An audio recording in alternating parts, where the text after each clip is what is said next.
우리 계속해서 예수님이 가르쳐 주신 기도라고 해서 이 주기도문에 대해서 우리 살펴보겠습니다. 이 주기도문은 성도가 하나님 앞에 기도를 어떻게 해야 하는지를 우리에게 가르쳐 주는 내용입니다.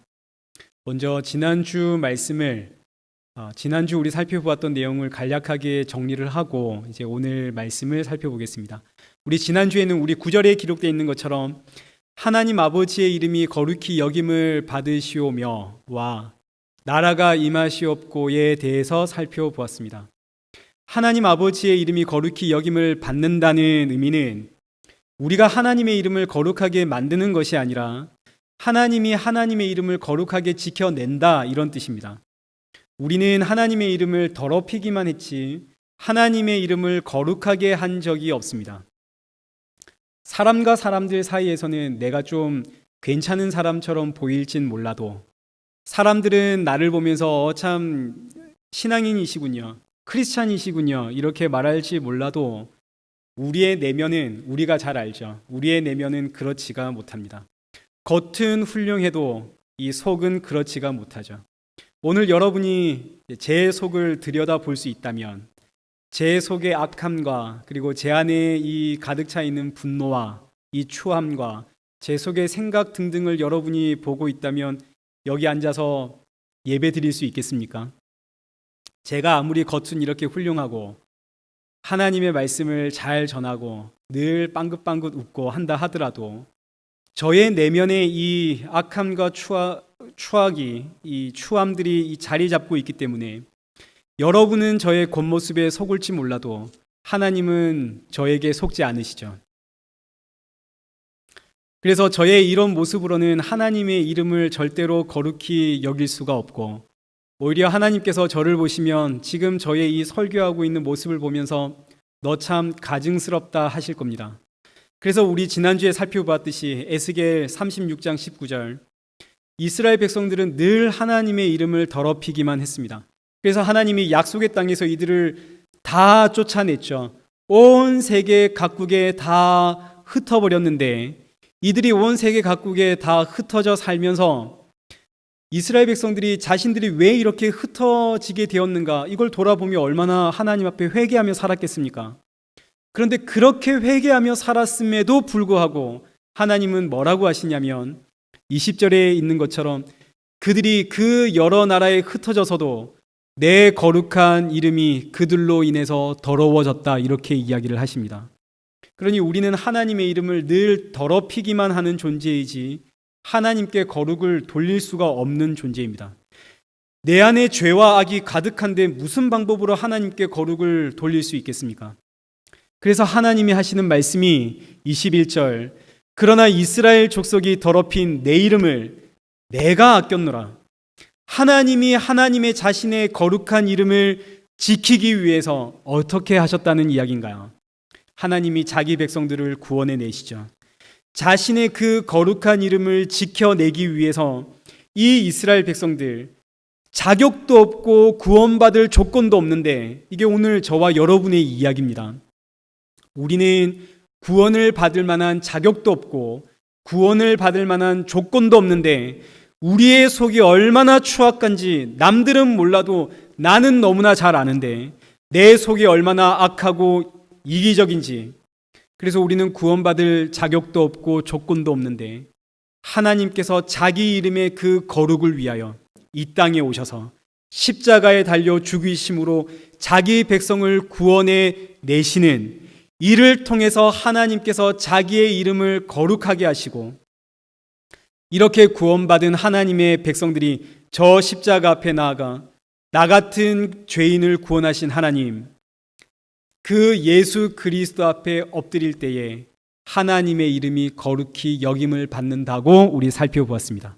그래서 예수님이 가르쳐 주신 기도, 하늘에 계신 우리 아버지여 이름이 거룩히 여김을 받으시오며, 이 기도는 어떻게 기도하라는 뜻인가요? 첫째는 나 같은 죄인을 구원하신 하나님, 날 위해 구원하기 위해 저 십자가에서 살을 찢기시고 피를 흘리신 그 예수 그리스도 앞에 감사의 기도를 드리라는 것이 첫 번째 기도의 의미이고, 둘째는 하나님이 그 거룩한 이름을 위해 자격도 없는 나를 구원했듯이 자격 없는 내 가정 구하고 내 이웃도 구원해 달라는 그 간구의 기도를 하나님께 올려라 라는 뜻이 되어집니다.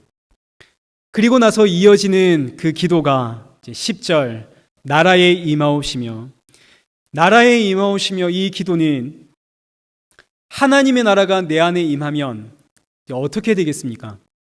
내 안에는 지금 내 나라가 있습니다. 나의 나라가 지금 존재하고 있죠.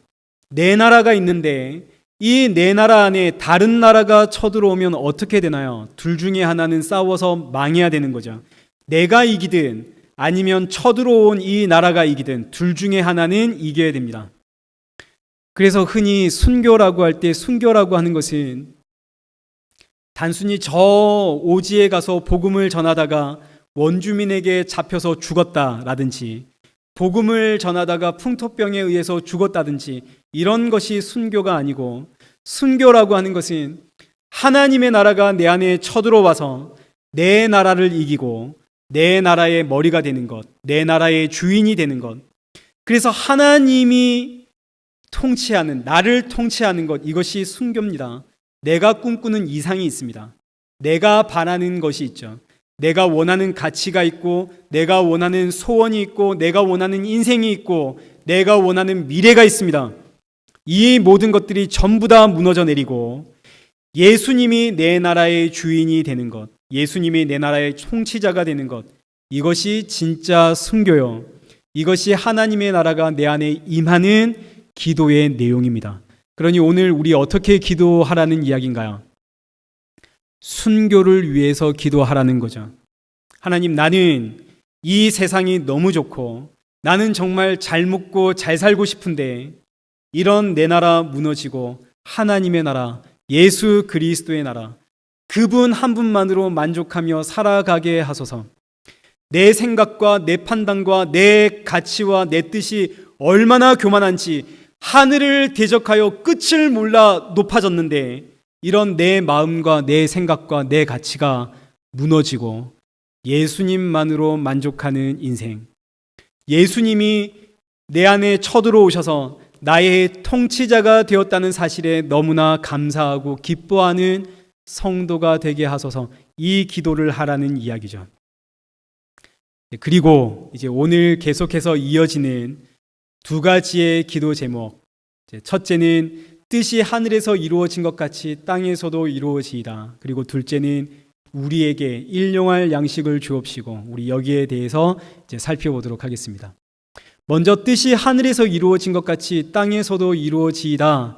이 말씀은, 이 기도의 제목은 첫째로 하늘에서 어떤 사건이 하나 있었습니다. 그 사건이 있었는데 이 사건이 결국 하나님 아버지의 뜻대로 이루어졌다는 의미이고, 둘째는 하늘에서 이루어진 그 아버지의 뜻이 땅에서도 이루어지길 소원합니다의 기도입니다. 그러니 우리는 먼저 저 하늘에서 무슨 일이 일어났는지를 알아야겠군요.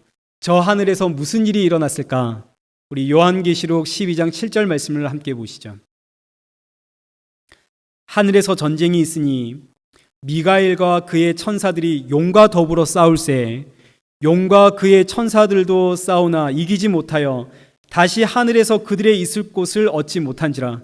큰 용이 내어 쫓기니 옛 뱀 곧 마귀라고도 하고 사탄이라고도 하며 온 천하를 꿰는 자라. 그가 땅으로 내쫓기니 그의 사조들도 그와 함께 내쫓기니라. 지금 하늘에서 무슨 일이 있었나요? 전쟁이 있었죠.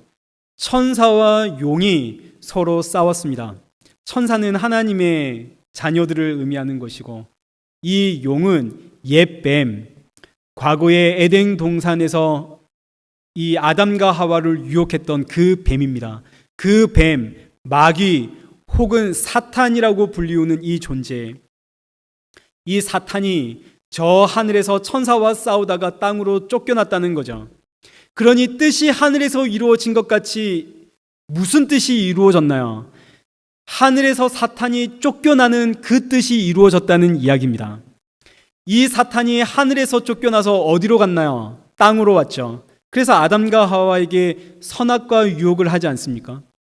이 사탄은 지금도 이 땅에서 선악과의 유혹을 저와 여러분에게 끊임없이 하고 있죠. 지금도 우리를 보암직하고 먹음직하고 지혜로워 보일 만큼 탐스러운 것들로 우리를 유혹하죠.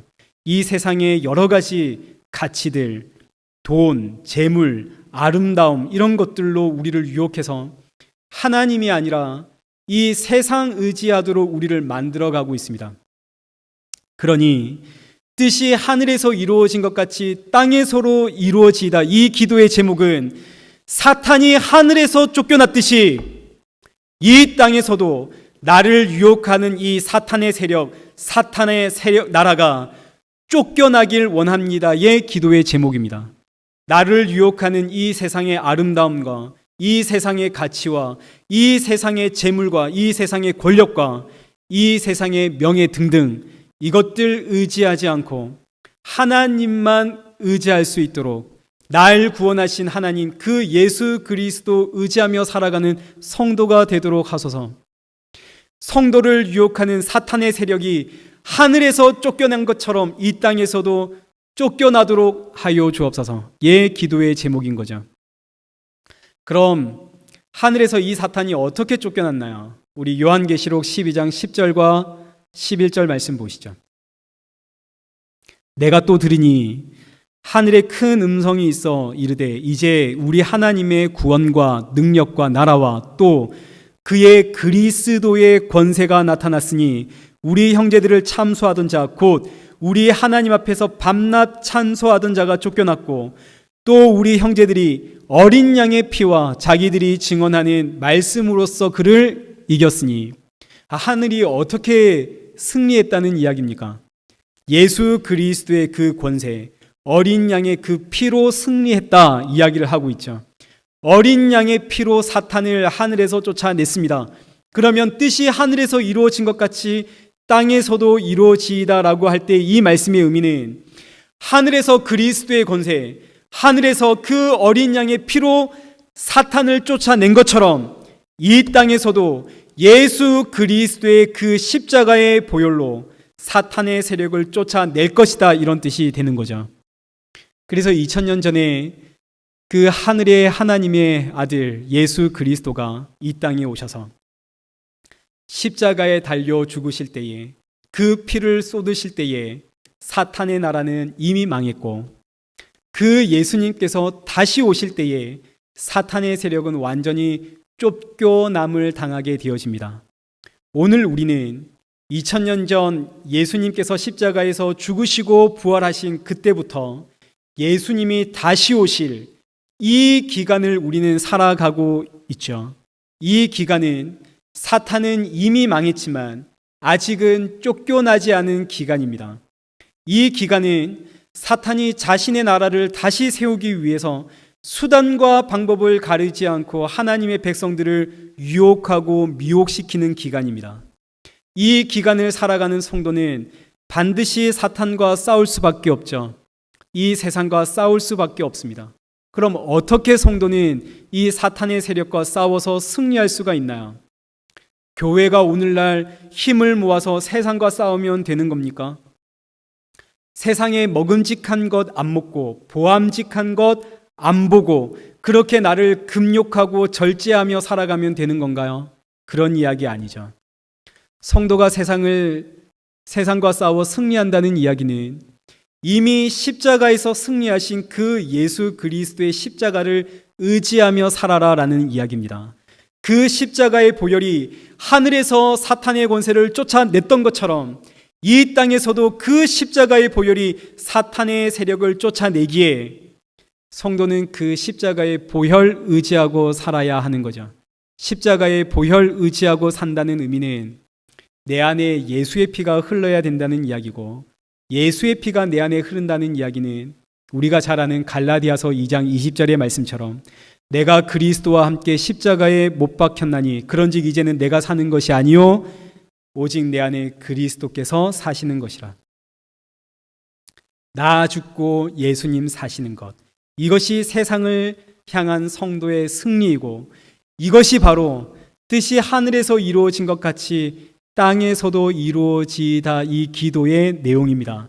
나 죽고 예수 그리스도 살게 하소서. 이게 성도의 승리니까요. 나 죽고 내 안에 예수님 살게 하소서. 그래서 예수님의 통치받으며 살게 하소서. 이 모든 내용을 한마디로 정리한 말씀이 에베소서 1장 10절의 말씀입니다. 이게 오늘 말씀의 전체의 결론이기도 하죠.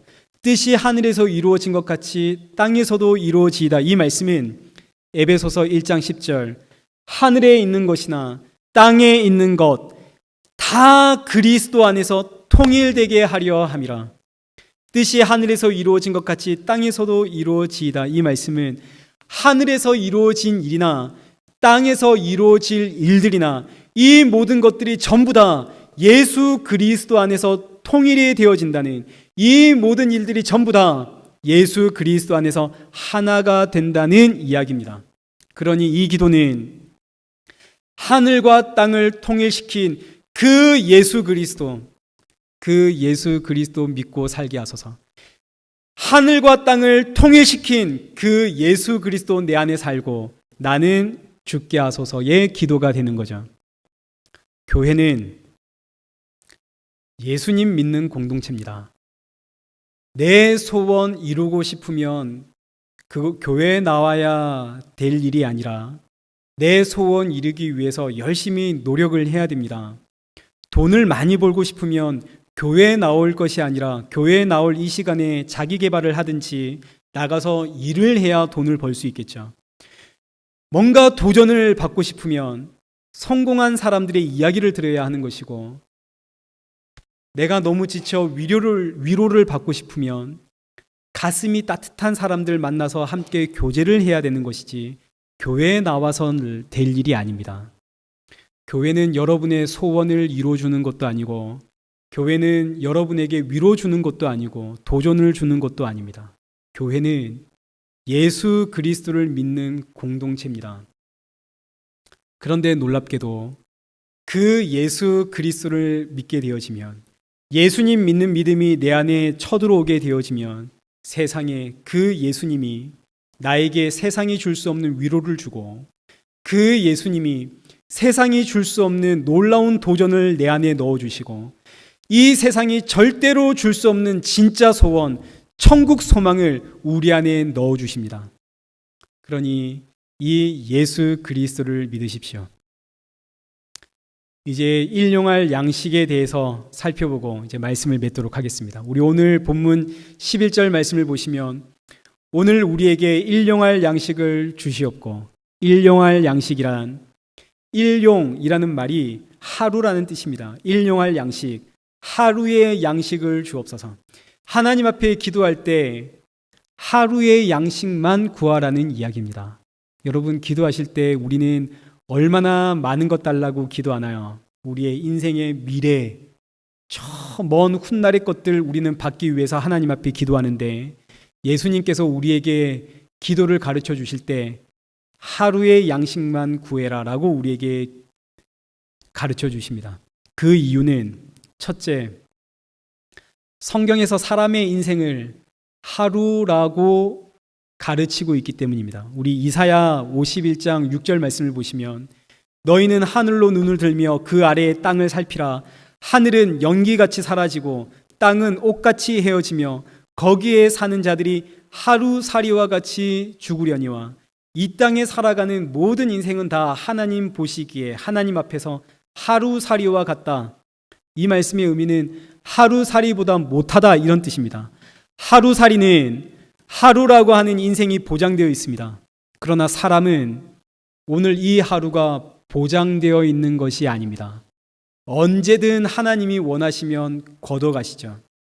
그래서 야고보서 4장 14절에 내일 일을 너희가 알지 못하는도다. 너희의 생명이 무엇이냐? 너희는 잠깐 보이다가 없어지는 안개니라. 사람의 생명은 아침에 잠깐 보이다가 사라지는 안개와 같습니다. 하루가 보장되어 있는 것이 아니죠. 언제든 하나님이 원하시면 걷어가시는 것이 사람의 인생입니다. 그래서 여러분, 어리석은 부자의 이야기 아시죠? 어리석은 부자가 농사를 잘 지었습니다. 창고를 새로 짓고 창고를 가득가득 채워 놓은 후에 하는 말이 내 영혼아 이제 먹고 마시며 즐기자. 이때 예수님이 뭐라고 하시나요? 이 어리석은 자야, 오늘 밤 너의 영혼을 내가 도로 찾아가리니 너의 쌓아놓은 것이 너에게 무슨 유익이 있느냐? 그러니 일용할 양식, 하루의 양식만 구하며 살아라. 이 말씀이 아니 목사님 그러면 오늘 하루만 보고 살면 됩니까? 내일을 위해서는 계획을 안 해도 되는 건가요? 내일은 준비 안 해도 된다는 이야기입니까? 이런 이야기가 아니죠. 절대로 이런 이야기가 아닙니다. 우리는 마땅히 내일을 위해 계획을 해야 되고 내일을 위해서 준비를 해야 됩니다. 여러분의 인생의 미래를 위해서 열심히 부지런히 노력을 해야 됩니다. 그러나 하나님께서 허락하지 않으면 우리에겐 내일이란 존재하지 않습니다. 하나님이 허락해야만 내일이 존재하는 것이고 하나님이 허락하지 않으면 우리는 오늘이 마지막이요, 지금 이 순간이 마지막입니다. 그러니 일용할 양식을 구하라는 이 말은 너의 쌓아놓은, 네가 열심히 쌓아놓은 그 양식 그거 의지하지 말고, 너의 그 재능 그거 의지하지 말고, 너의 그 능력 의지하지 말고, 사람 의지하지 말고, 세상 의지하지 말고, 오직 너의 생사화복을 주관하시는, 너를 죽이기도 하고 살리기도 하시는, 오늘 너의 생명 의지 허락하신 그 하나님 의지하며 살아라, 이런 이야기입니다. 하나님 의지하고 사십시오. 일용할 양식을 구하라는 말은 하나님 오늘 이 먹을 양식 주십시오, 이 이야기가 아니라 너를 죽이기도 하고 살리기도 하는 그 하나님 의지하며 오늘을 살아라 라는 이야기입니다. 둘째, 일용할 양식을 구하라는 의미는 너의 죄성을 보아라 라는 이야기입니다. 사람의 본성이 어떠한지를 알아라고 우리에게 주신 말씀입니다. 사람은 내일에 먹을 것이 없으면 불안해서 살 수가 없습니다. 여러분 당장 내일 먹을 것 없으면 어떻게 삽니까? 오늘 웃으면서 살아갈 수 있나요? 우린 절대로 그렇게 살아갈 수 있는 인생이 아닙니다. 지난 금요일 날 청년들 몇 명을 만나서 이야기를 했는데 그 청년들이 스쳐 지나가는 이야기로 이런 이야기를 하더라고요. 한국에서 밴쿠버 왔을 때는 여기서 대학에 갈 수는 있을까? 이것 때문에 불안하고, 대학을 졸업할 때쯤에는 취업할 수 있을까? 이 나라에서 이것 때문에 불안하고, 취업한 이후에는 좋은 사람도 만나고 또 정착을 해야 될 텐데 불안하다는 이야기를 들었습니다. 사실 이런 불안은 끝이 없죠. 이런 불안은 사람의 본성입니다. 이런 불안 안 가지고 살아가는 인생은 아무도 없습니다. 그래서 사람은 일용할 양식, 오늘 나에게 주어진 것만으로는 절대로 못 살게끔 되어져 있습니다. 여기에 우리는 만족할 수 없죠. 내일이 너무너무 불안하니까요. 왜 이렇게 불안하냐면 그 이유는 저와 여러분 모두가 다 이 땅의 모든 인생은 전부 다 생명의 근원이신 하나님께로부터 끊어져 있기 때문입니다. 그래서 찾아오는 불안입니다. 사람은 원래가 생명의 근원이신 하나님께 붙어 있도록 창조된 존재입니다. 그래서 에덴 동산에서 하나님과 함께 살았죠. 이때는 먹을 것, 마실 것, 내 인생의 미래 이것 때문에 불안해할 이유가 전혀 없었습니다. 생명이신 하나님과 함께 사니까요. 그런데 선악과 사건 이후로, 선악과 사건의 핵심이 하나님으로부터 독립하겠다는 거 아닙니까? 하나님으로부터 독립해서 나 스스로 살아보겠다. 이게 선악과 사건의 핵심입니다. 선과 악을 아는 그 열매를 내가 먹어서 나도 하나님처럼 될래. 그 결과 생명의 근원이신 하나님으로부터 쫓겨나게 되어집니다. 생명으로부터 쫓겨나니 이제 내 생명은 누가 지켜야 되나요? 이제 내 생명은 내가 지켜야 되죠. 그래서 제가 종종 말씀드리는 예레미야 2장 13절, 내 백성이 두 가지 악을 행했는데 첫째는 생수의 근원이 된 나를 버린 것과 선악과 사건이죠. 둘째는 스스로 웅덩이를 판 것인데 왜 웅덩이를 파나요? 생명의 근원이신 하나님으로부터 쫓겨났으니까 내 생명 이제 내가 유지하기 위해서 웅덩이를 파는 거죠. 열심히 파서 여기 저축해 놓고 살려고. 그런데 열심히 팠는데 이 웅덩이는 어떤 웅덩이인가요? 터진 웅덩이. 내가 나를 먹여 살리기 위해 열심히 땅을 파서 저축을 해 놓았는데 이건 터진 웅덩이입니다. 그러니 아무리 채워도 채워지지 않는 웅덩이입니다. 그러니 우리는 하루의 양식으로는 절대로 못 살죠. 한 1년치 내가 저장해 놓으면 나의 이 불안 이거 사라지고 살아갈 수 있겠습니까? 한 10년치 내가 저장해 놓고 살아가면 내 속에 있는 이 불안 이거 사라지고 이제는 살만할까요? 절대로 그렇지 않습니다. 이건 터진 웅덩이입니다. 100년치를 쌓아놨다 한들 1000년치를 쌓아놨다 한들 우리는 불안해서 살아가지를 못합니다. 왜요? 이건 터진 웅덩이거든요. 생명의 근원이신 하나님께로 돌아가지 않으면 이 불안은 절대로 사라지지 않습니다. 이 문제는 해결되지 않습니다. 그래서 일용할 양식을 구하라는 이 의미는 생명의 근원이신 하나님께로 돌아가길 기도해라 라는 기도의 제목입니다. 너의 생명의 근원이 되시는 하나님께 나아가길 소원해라. 그럼 우리 어떻게 해야 생명의 근원이신 하나님께로 돌아갈 수 있나요? 우리의 노력과 우리의 힘으로는 절대로 불가능한 이야기죠. 생명의 근원이신 하나님이 나에게 찾아오셔야 됩니다. 그래서 그 하나님이 이 땅에 오셨죠. 그 하나님이 누구신가요? 예수 그리스도. 그래서 우리 요한복음 6장은 그 유명한 오병이어의 사건이 기록되어져 있습니다. 오병이어, 떡 5개로 5,000명의 사람이 먹는, 그러고도 12광주리가 남는 어마어마한 사건이 기록되어져 있죠. 우리 13절부터 한번 보십시오. 이에 거두니 보리떡 5개로 먹고 남은 조각이 12바구니에 찼더라. 예수님이 모여있는 모든 사람들 5,000여 명, 어마어마한 사람들의 그 일용할 양식을 해결해 주었습니다. 그러자 모인 사람들이 환호를 하는 거죠.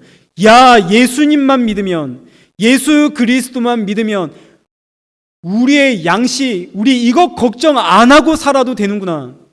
그래서 15절에 이 사람들이 예수님을 붙들어 임금님으로 삼으려고, 왕으로 삼으려고 하니까 예수님이 산으로 도망을 가셨다가 한밤중에 배를 탄 게 아니죠. 걸어서, 바다 위를 걸어서 가버나움이라는 동네로 숨어 들어가십니다. 그러자 24절, 이 무리들이 예수님 찾으려고 온 동네를 찾다가 배를 타고 가버나움까지 찾아가죠. 대단한 열정이죠. 대단한 열심이죠. 이 사람들이 왜 일어나요?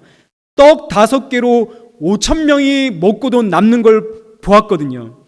예수님만 믿으면, 예수만 나의 왕이 되어지면 양식 걱정할 필요가 없이 살아갈 수 있거든요.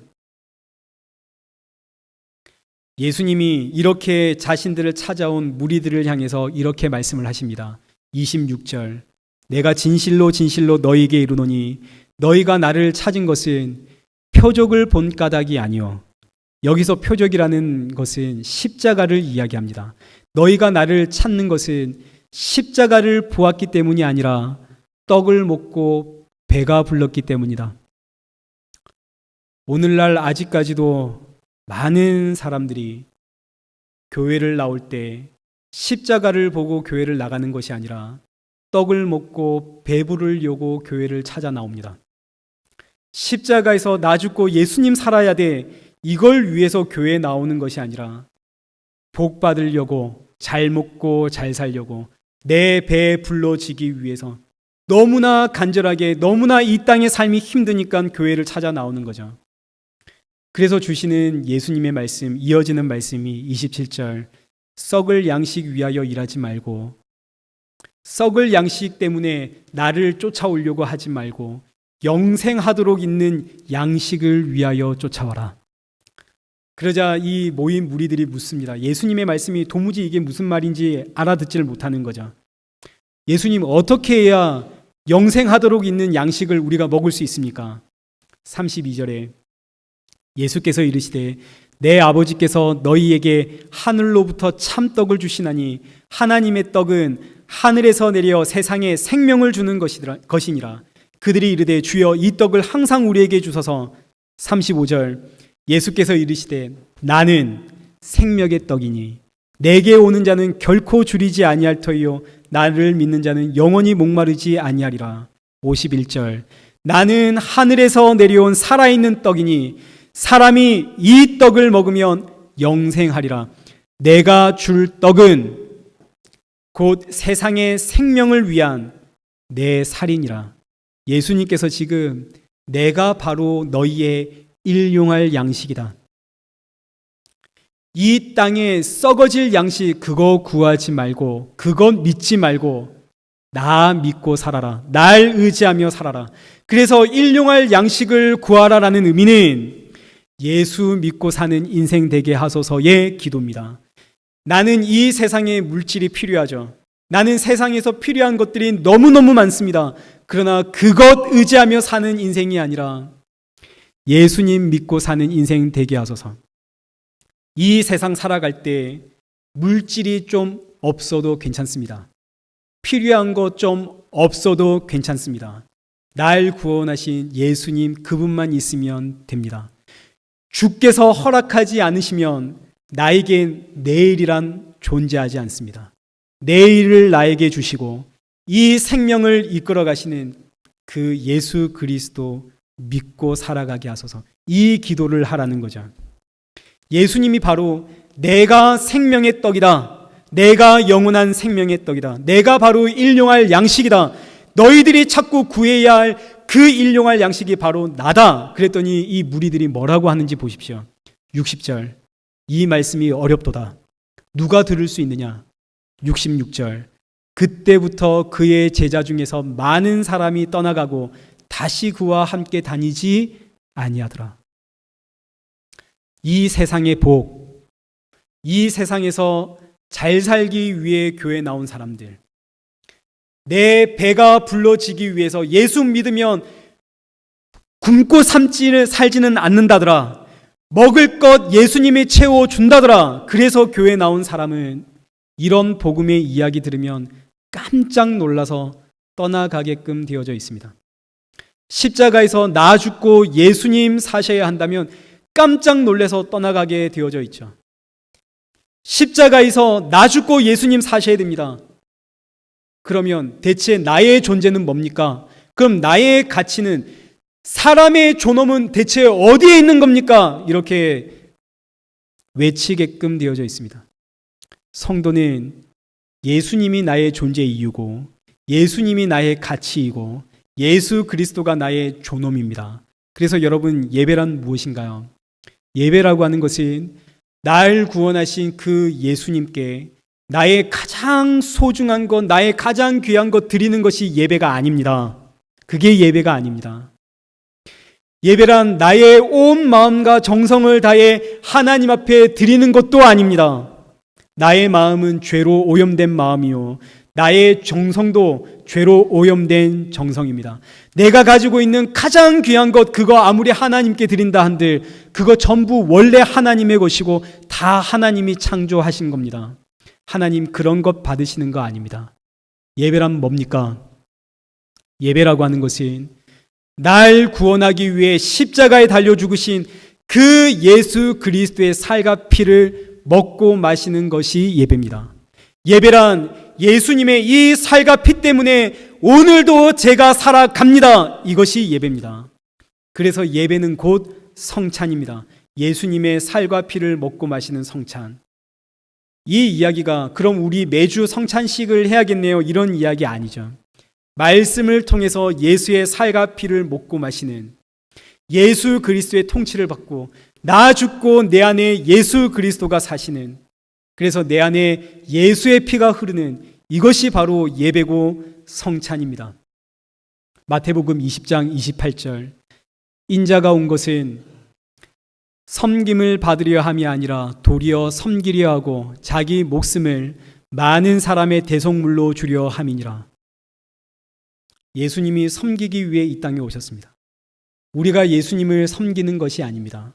예수님이 우리를 섬기는 겁니다.